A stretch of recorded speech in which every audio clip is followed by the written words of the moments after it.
How to unlink Steam from Social Club. Hello guys, this is Atticus and welcome back to another tutorial video.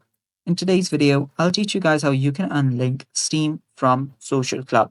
So without any further ado, let's dive right into it. First step, open up your social club. Head over to socialclub.rockstargames.com. After you do that, you will need to head over to your account option on the top right here, your icon, and then you will simply need to head over to this help option.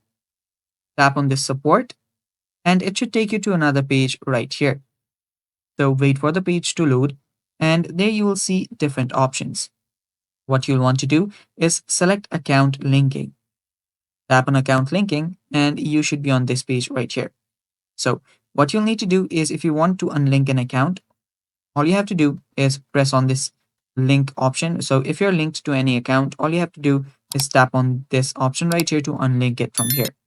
And doing that, it's basically that simple. All you have to do is get to this page and then unlink it.